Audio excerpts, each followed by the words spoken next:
virtuel. Bonjour tout le monde et bienvenue dans ce Do It Yourself numéro 5 par DriftJ Création. Alors aujourd'hui nous allons voir non pas comment peindre vraiment un véhicule, nous l'avons déjà vu dans le Do It Yourself précédent, mais plutôt comment préparer la mise en peinture. Alors pour une fois on ne va pas travailler sur du Lexan, mais sur une miniature statique en métal principalement, bien qu'une bonne partie soit tout de même en plastique. Ça va donc nous permettre de travailler de nouveaux matériaux, le plastique classique, disons, et le métal. Ça va également nous permettre de voir d'autres aspects du modélisme, puisqu'ici, vous le voyez, le modèle est déjà peint, est déjà monté. Il va donc falloir le démonter, faire une partie démasquage une nouvelle fois, pour masquer les éléments de détail qui ont déjà été peints. Je pense entre autres, dans le cas présent, aux feux rouges ou aux poignées de porte qui sont peintes sur la carrosserie et qui ne sont donc pas directement rapportées. Il va également falloir faire attention aux finitions, puisque vous le voyez, les ouvrants devront être peints des deux côtés, aussi bien à l'extérieur bien sûr, mais aussi à l'intérieur, ce qui n'est habituellement pas le cas sur les carrosseries en Lexan. Tant que nous y sommes, puisque vous l'aurez remarqué, il s'agit d'un véhicule très typé Hot Rod, il s'agit d'un Ford de 1929 modèle A, on va également un petit peu le customiser, donc je pense, si possible, modifier entre autres la fixation des phares avant, pour rendre un aspect plus hot rod encore à ce modèle-là. Alors, évidemment, vous vous en doutez, il y a différentes étapes à suivre pour arriver au résultat que nous souhaitons, mais on ne va pas partir les têtes baissées, les yeux fermés, droit dans le mur, on va préparer notre préparation. Première étape de la préparation, eh bien, il va s'agir tout simplement à prendre des photos, puisque le modèle est déjà en notre possession. Si le modèle n'est pas en votre possession, vous pouvez bien évidemment également chercher des photos sur internet d'un modèle équivalent le plus proche possible. Alors dans le cas de photos venant du web, pour une carrosserie automobile, je vous conseille fortement soit de partir sur des photos montrant la voiture qu'il vous plaît en blanc ou en gris métal. Pourquoi? Parce que vous le verrez, on va travailler la retouche photo dans ce Do It Yourself et c'est beaucoup plus facile de retravailler des éléments blancs ou gris métal que de retravailler des éléments déjà dans couleur, qui ne sont généralement pas dans la bonne couleur, et les reflets sur le projet virtuel sont alors totalement faussés. Tandis qu'en partant sur des couleurs basiques, des couleurs neutres, le blanc, le gris, éventuellement le noir, mais ça peut se compliquer dans ce cas-là, eh bien ça vous facilitera fortement le travail. Alors première étape, donc je l'ai dit, prendre des photos du modèle qui nous intéresse pour pouvoir ensuite les retoucher via un programme de retouche photo, Paint pour ceux qui n'ont pas de budget, Photoshop pour ceux qui ont un peu plus de budget. On trouve des versions basiques de Photoshop à 30 €, c'est pas si cher que ça. Donc voilà, d'autres programmes peuvent bien sûr vous venir en être, hein, je pense à Illustrator par exemple. À ce niveau-là, je vous laisse choisir le programme. Première étape donc, la prise de photos. Alors la première chose à faire bien sûr c'est de s'installer confortablement. En effet si les photos sont floues on ne pourra rien en faire. Ensuite prendre un appareil photo ou une tablette, un smartphone, peu importe.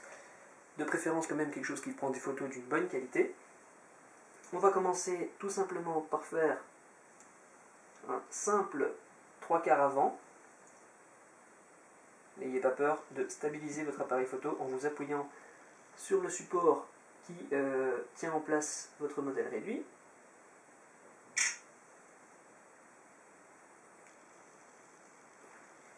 On va également faire un 3/4 arrière.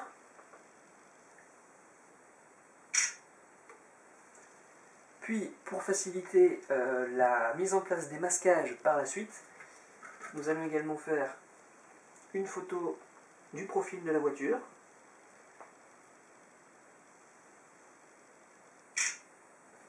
Photo de profil qui pourra éventuellement vous servir sur Facebook également. Pourquoi pas, après tout, n'est-ce pas? Une photo de pleine face du véhicule. Une photo de plein dos.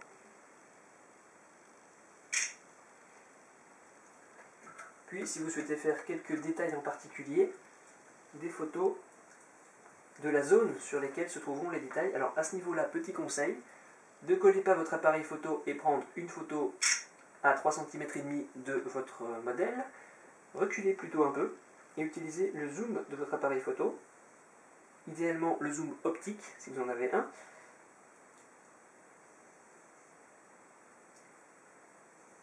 Vous centrez donc simplement la photo sur la zone qui vous intéresse et vous prenez la photo.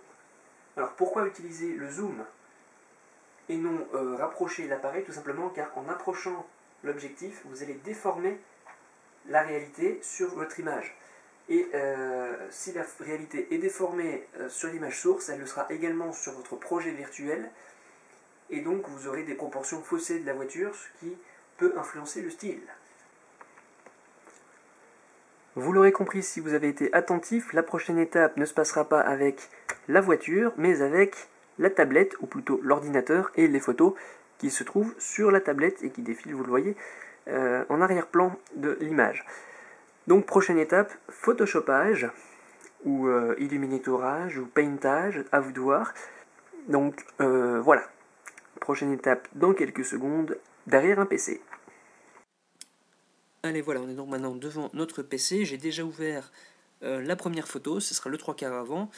On va donc pouvoir directement commencer. Alors avec l'outil sélection, on va tout simplement sélectionner les éléments à repeindre, cabine et aile, en plusieurs fois donc à présent puisque c'est coupé par la calandre et le compartiment moteur. Donc utilisez l'outil que vous préférez. On va ensuite retirer les morceaux qui ne doivent pas être repeints, donc les baguettes qui servent de ceinture de caisse. Ensuite on va dans teinte et saturation, donc dans les réglages. On choisit une couleur, on cache bien la case redéfinir, de façon à ce que l'entièreté de notre sélection devienne bleue. Dans mon cas, donc si vous préférez une autre peinture, eh bien ça sera une autre peinture, mais en tout cas cochez bien la case redéfinir. Vous vous rendez bien compte si vous ne l'avez pas coché qu'il y a quelque chose qui n'est pas clair au niveau du changement des autres couleurs. Donc une vignette de masque de fusion a ainsi été créée. On reste dessus car vous le voyez, l'échappement est encore chromé pour l'instant. On va donc simplement cette fois prendre un pinceau de couleur noire de façon à supprimer du masque de sélection, du masque de fusion, l'échappement. Donc voilà, le noir supprime, le blanc ajoute, le gris ajoute par transparence ou supprime par transparence. Ensuite on va s'occuper de nos phares, on va sélectionner grossièrement les phares et le système de support. On fait un copier-coller, vous pouvez éventuellement fusionner le masque de fusion et l'arrière-plan auparavant. Donc ensuite on copie-colle les phares, on resélectionne l'un des deux phares, on va faire une transformation manuelle, donc CTRL plus T ou clic droit transformation manuelle ou sur Mac pomme plus T. On va tout simplement le faire descendre, éventuellement lui faire une légère rotation pour que son inclinaison paraisse logique, puisque comme on change légèrement d'angle de vue par rapport à lui, eh bien voilà, il faut quand même que la perspective reste plus ou moins bonne. Ensuite on fait pareil pour le deuxième phare, on supprime éventuellement ce qui n'est plus censé être visible, ici le phare passe légèrement derrière la calandre. Ensuite on décoche l'œil devant le calque de façon à ne pas être embêté pour la prochaine étape. Donc voilà, ils sont toujours là mais ils ne sont plus visibles momentanément. Nous allons ensuite maintenant supprimer les phares d'origine. On va commencer d'abord par la barre entre les deux phares. En effet, les pieds, on va encore en avoir besoin par la suite. Donc pour supprimer la barre, on sélectionne comme d'habitude. Pas besoin de faire un copier-coller ici. On va utiliser l'outil duplicateur, donc l'outil de duplication. Donc clic Alt, enfin plutôt Alt, clic dans la grille de calandre, puis ensuite on relâche donc Alt, on relâche le clic gauche aussi, et on va pouvoir passer sur la barre. Donc on maintient cette fois-ci le bouton gauche de la souris, et on balaye simplement sur la barre, ce qui a pour effet de faire réapparaître la calandre.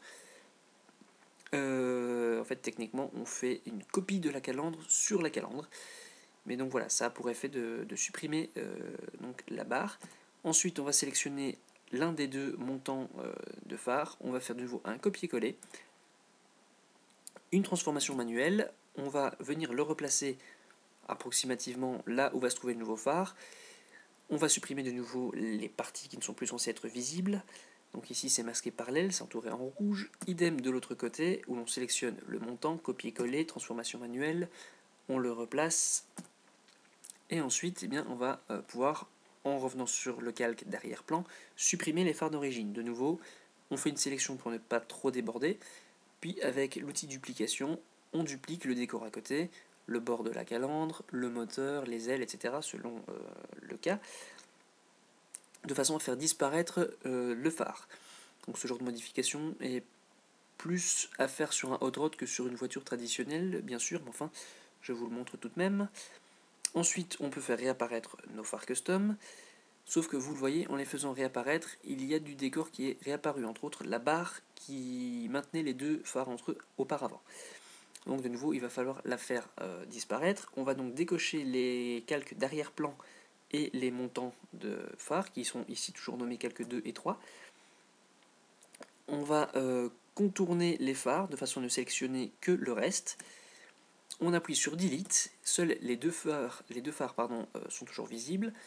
Et cette fois-ci, on peut faire réapparaître l'entièreté de l'image, on dézoome, et voici le résultat final pour ce 3/4 avant.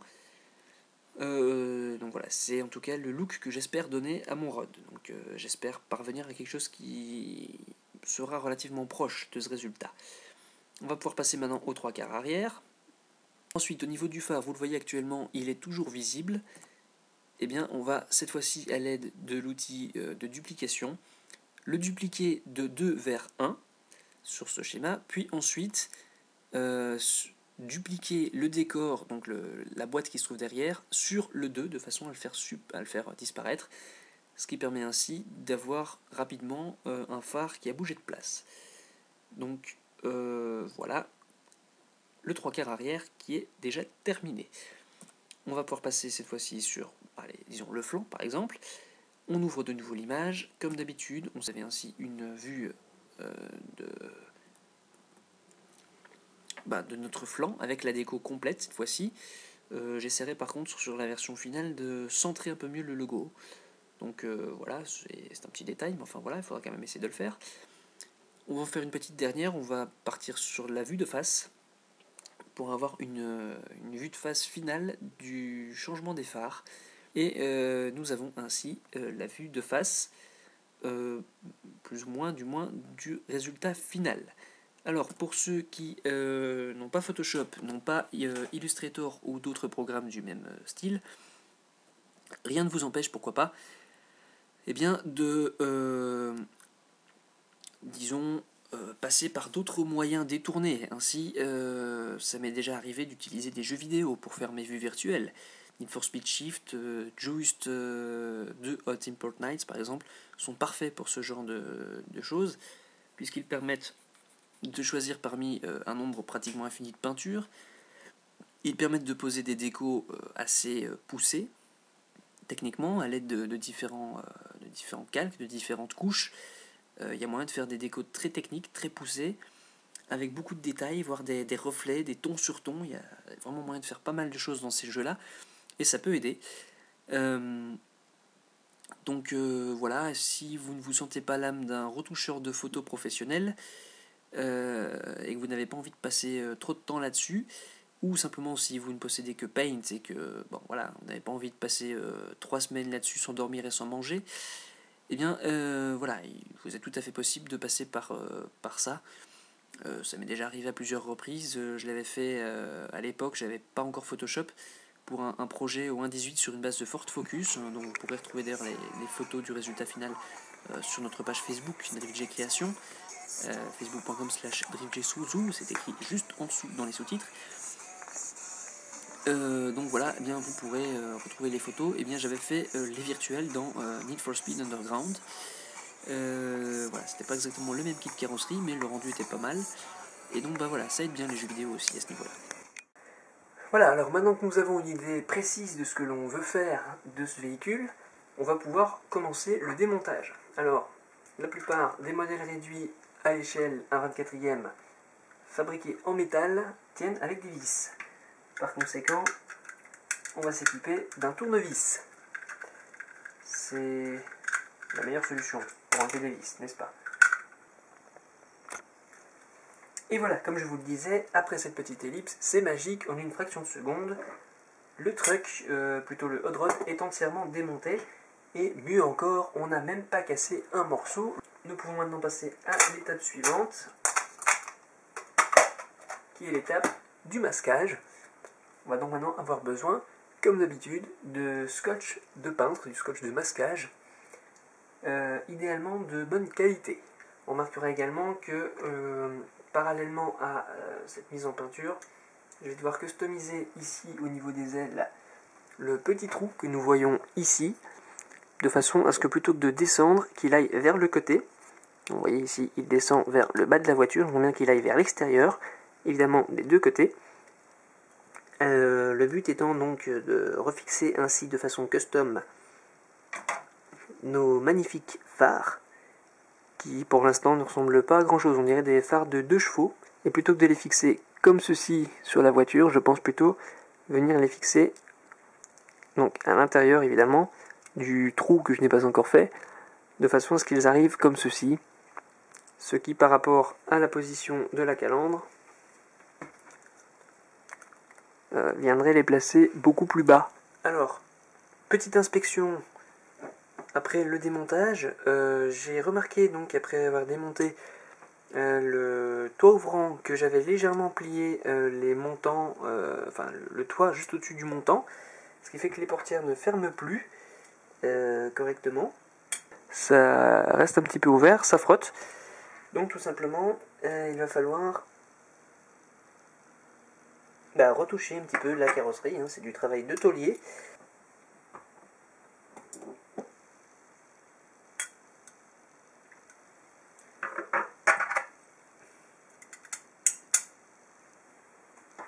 Et voilà. Une fois remis en place, la portière ferme correctement. On va donc maintenant pouvoir cette fois commencer les masquages. Puis ensuite on va pouvoir poncer et mettre en peinture. Alors ici je viens d'avoir une idée, disons, qui pourrait me simplifier la vie.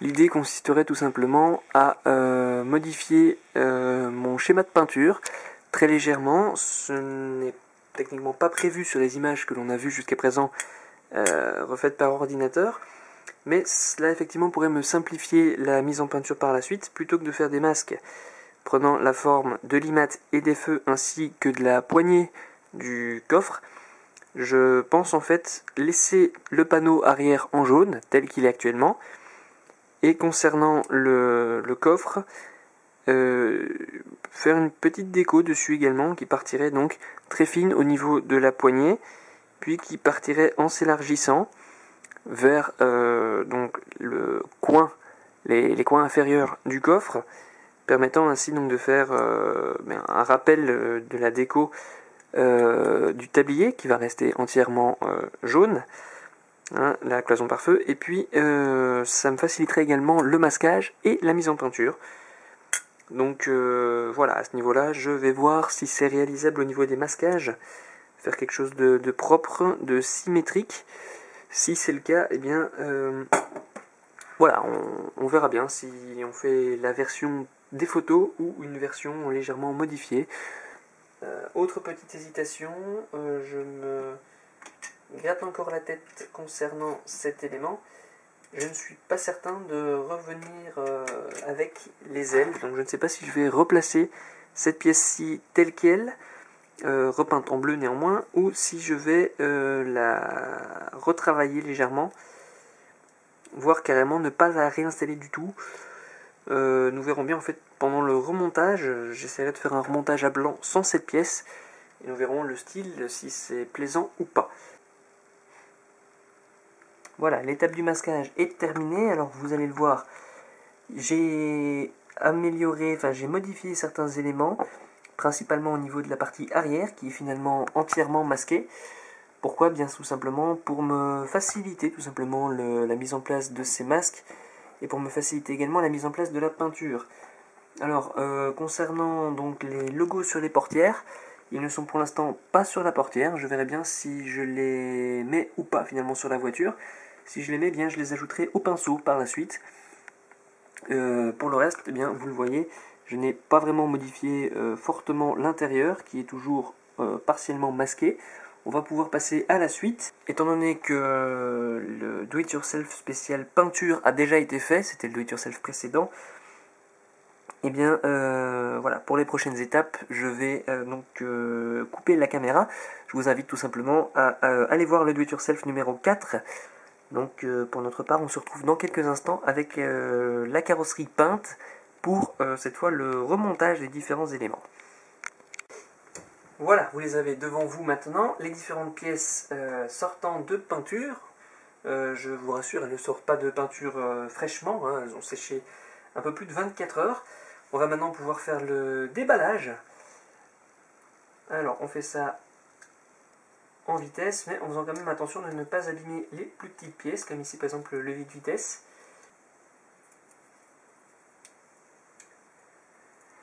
Voilà, alors ce n'est pas parfait, néanmoins on va pouvoir reprendre ça une fois le montage terminé pour ce qui concerne principalement les petites coulures de bleu en dessous des masquages. Avec un peu de tinaire, normalement on devrait pouvoir s'en sortir. Alors on peut donc maintenant reprendre l'engin.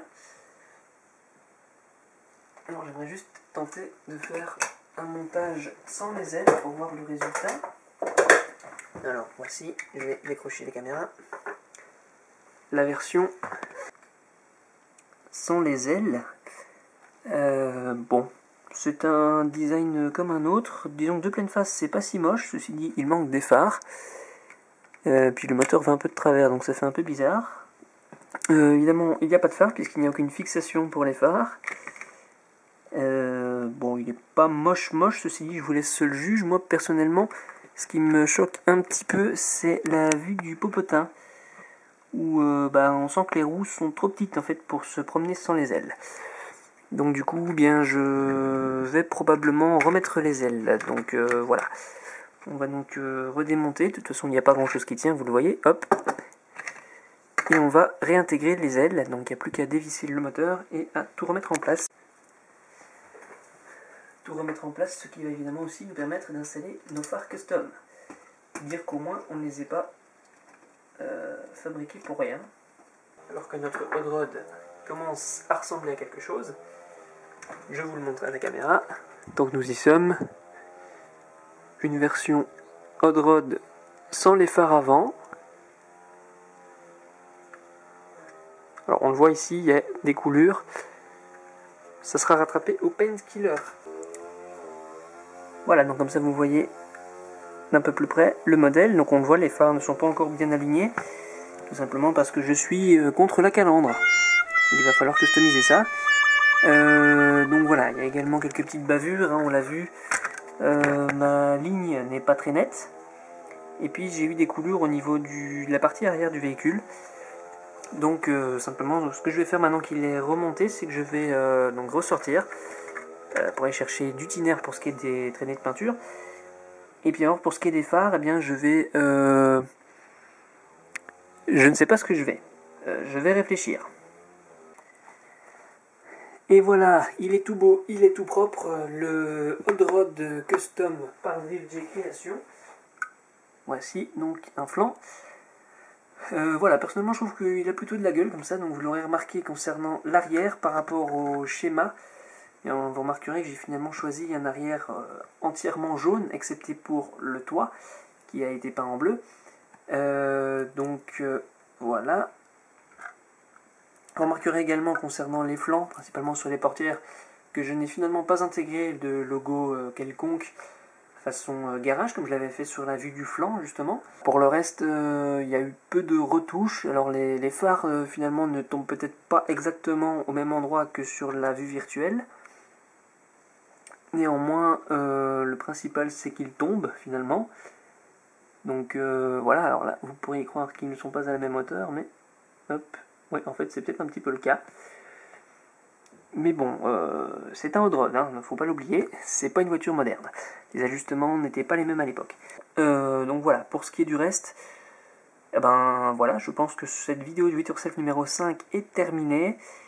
Donc voilà, je vous invite à laisser un petit pouce vert, comme on dit, hein, mettre un petit like sur cette vidéo. Également, si ce n'est pas encore fait, à le faire sur ma page Facebook, DriftJ Création. Et puis, je vous invite à partager un maximum. Plus on est de fous, plus on rit, et puis ça me motivera à faire d'autres vidéos de do-it-yourself si je vois qu'il y a un certain intérêt là-dessus. Allez, d'ici là, bonne visualisation YouTube, et puis voilà, bye bye.